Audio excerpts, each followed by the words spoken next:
Hi everyone, it's Niamh here and welcome to my art journal channel. Today I've got a flip through of my latest Dylusions journal. I've finished it tonight, so I thought I'd do a quick flip through of the second half, and I will put the link to the first half in the description box below. So I started this journal in, let's try and get that in, August last year. It's taken me a while to get through this actually. I usually get through them a bit quicker, but I have been working on a lot of other journals too. So this was a crazy everything in the kitchen sink page. I've got gel prints in the background. I've stenciled over it, put a face in and coloured over it. A lot of the pages in this journal have been done when I was doing online classes and when I've been teaching classes. So there's a few pages that are repeated, and you'll sort of see things go in a series. So I was doing a face class at this stage, so I've got lots of faces happening in here. So it's kind of inspired by Lisa Oxley, the background she does. Just doing a really simple face using Stibble or oil pencil to colour that in. There's lots and lots of quotes in this book that I've needed to tell myself. A lot about strong women and being strong and, you know, going on no matter what. So it's funny to go back and look at them and sort of pick what was happening in life at the time. So this is me teaching my online class, sort of teaching a little bit of face mapping and then actually drawing it out on the next page and colouring it in completely. So she'd rather walk alone in darkness than following anyone else's shadow. I think this is actually using one of the Dina Wakley, it is using one of the Dina Wakley white tissues under this. This is the one I drew based on that map. So again, if you're interested in these classes, there is the online class to do this, and they'll be in the description box below. I really love the colours in the background. I have been exploring some different colour combinations recently, which I've been really liking. This is based on a page by Megan Quinlan, and yeah, this sort of cut through page, which I really liked. So this is based on a stamp, and then I've just extended it out, done some reverse stamping on my pages, and then doing just an abstract type page and some journaling in the background. When I'm not sure what to do, I do mark making, and I really love the colours in this. I love this journal for doing stuff like this because it's big enough, it lies mostly flat. The pages are really smooth that you can do lots of different things on, so I really like how it takes paint and colour. It's another page, again, gel prints, tissues and collage in the background, some stenciling over the top, and then a really strong image in there. I really love how I coloured that one in. This page was my free Christmas class from last year. So there's two pages of that because I did one to advertise it, and then the one I actually did in class. This is still available for you to go back and have a look at. So even if you can obviously adapt. It doesn't need to be Christmas based, but it shows you how to do the really funky background and so on. So lots of fun to do. So that's on my YouTube channel. So it's a free class that's on my YouTube channel, and it gives you a bit of an idea of what my other online classes would be like too. If you're not 100% sure what it's going to be like, or if you can do an online class, check out the one on YouTube first. And this one was just looking at playing monochromatically, looking at the blues. I wanted to use this image, so I sort of picked up the colours in the background. One of the reasons I love using Dina Wakley paints, apart from I like the consistency of it, is I can match colours really easily, which is handy. This page I did for Scrap FX with our new beautiful silhouettes. I just love this one, and again sort of based on Lisa Oxley. This is coming up towards the end of the year. I was having a bit of a battle, sort of self-image battle in my head. That's since gone away with just a general battle with health this year. But hopefully we'll get over that. But a lot of these pages are sort of about thinking about New Year's resolutions and stuff. So that's where these pages come in, particularly this page. It's not about expecting and hoping and wishing, it's about coming and doing. I'm not really a resolution person, but it was more about making a commitment to myself that I would do something about it. This page was based on a free class that Diane Reevely did, That's available through her page if you want to go and check that out. I kind of went off the beaten track somewhat with it, so while I was watching the class in the background, that's not actually what the class looks like. I Niamhed it. This is a page that was inspired by Natalie May. It's an amazing Australian artist, with her backgrounds and so on, I think it was. And then using some figures again and adding into it. So this is a very restrained page for me. I actually quite liked it. I had some gel prints that were floating around, and I struggle to include gel prints into my journals as the gel print, so I wanted to explore that. So this is a gel print, and I've sort of used the gesso to blend it in so it becomes a bit of a focus. This one isn't actually a gel, well, it is a gel print, but it's also got a lino cut that I did when I was doing art at TAFE, which I love, based on a very famous picture from a National Geographic. So I really liked how that sort of all came together. This page was a recreation of a page that I've done previously, and it's also inspired by Dina Wakley, one of her books. I think it's Art Journal Courage. I'm not 100% sure. But I wanted to do something one night. I didn't know what to do. I really liked this page, so I wanted to have a go at doing it again. The difference doing it with this page, I used different materials. So in the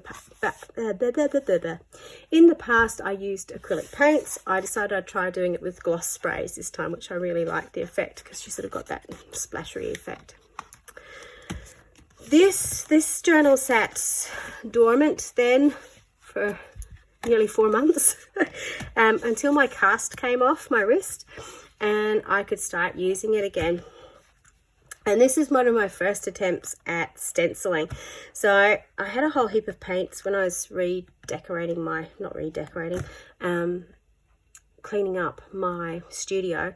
I found a whole heap of paint tubes and stuff, or paints that were very nearly empty. So the next few pages was me just using up paint, and you know, opening up a paint bottle, I managed to get all that green on the back. That was all the paint that was left in the bottle. So this is me practicing stenciling with the Stencil Girl stencil over the top. So while it seems really, really simple, it took a lot of concentration to get back into stenciling again. The image here was a photocopy of one that I drew in a class from Tracy Scott in 2019, and then just doing the lettering over the top. These next few pages were all empty paint bottles that I emptied out. So there was lots of paint. You can see it's, you know, a bit streaky and a bit thick in some places.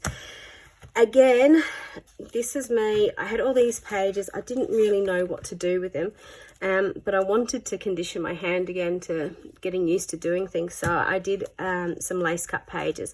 So I don't particularly like these pages, but for me, it was getting that hand control back again and fine motor skills of actually being able to use a knife and cut. So, you know, looking at it, I think it's a bit meh, but I know how much effort also went into those pages for me to do that after my wrist injury.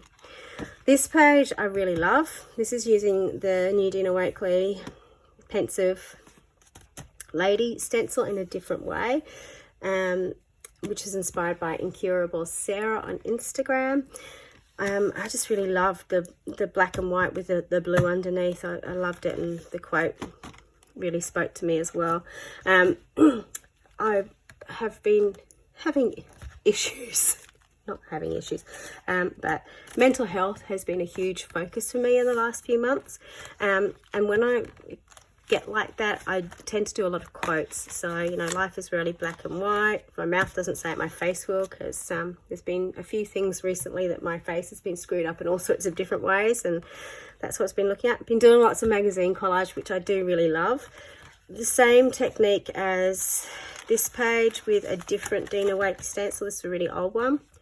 She has the mindset of a queen and the height of a warrior. She's everything all at once and too much for anyone who doesn't deserve her. She is you. Sometimes you just need to, you know, boost your self-confidence.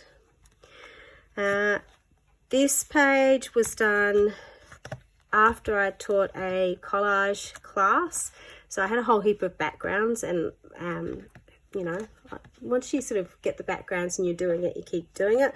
I really liked how this image came together. I loved the hand with the champagne glass. So I found a quote about champagne. I don't actually drink, but I quite like that one. This one was an everything in the kitchen sink page. I hated the background, absolutely detested it. So then I stenciled over it with black, but it was just too heavy. So then I put the blue quote over the top. I actually quite sort of like this adapted face somewhat, but yeah, it's just a page really. This page was all about brain dump in the background. I was playing with new gloss sprays, but I overplayed with them and it got a bit messy, and this day I just really needed to empty my brain, so I just wrote in the background, really messy, and then I stuck a collage over the top. I like the quote, "Life's quiet awakenings," because I find when I do a brain dump, it is a very quiet awakening. I just write and write and write, and then at the end of it, it's like, oh, that's what was bothering me. I just get this little quiet moment of, oh, okay, yeah, that's the issue. So I really like that. It's a combination of cutting stuff out of a magazine and adding the dylusions collage stuff and Frankensteining a few different pieces together to get the face, which I really like. This page I love, not only because of the image. This was a really big face, and I added the hair on, which I don't do very often, but I really liked it. And the whole image just reminds me of Moira Rose from Schitt's Creek, which again, I love that show.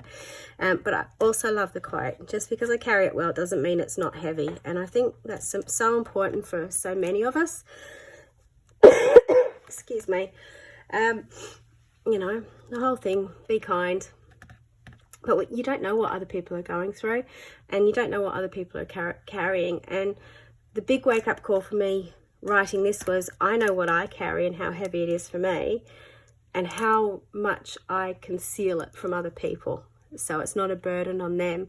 And it just suddenly struck me, if I'm doing that, what's everyone else doing? They're probably doing the same. So again, you know, they're walking around with a smile on their face, and their life's probably falling apart at home. Or it may not be, but it was just one of those things that when you're working in those quiet moments, yeah, it really hit me, that one. So I really love this page. It's probably one of my, well, there's a few favorites in here, but I really, really love this one just because of the meaning behind it as well to Mummy.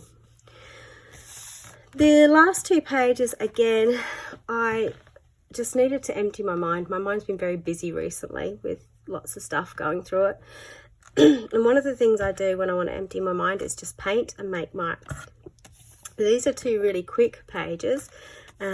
Just, you know, I paint in the background, I get my paintbrush out, put my dabs of paint over the top, and then add some ink and final pens over the top. And I really like this because, again, this is a really quiet, calm thing to do. I don't need to think about it, so it gives me a chance to listen to my inner voice. And at the end of this, I saw this stencil in my stash, and I thought that was perfect to add onto this page. And I just put a little bit journaling about why or what my inner voice was telling me when I was doing this page.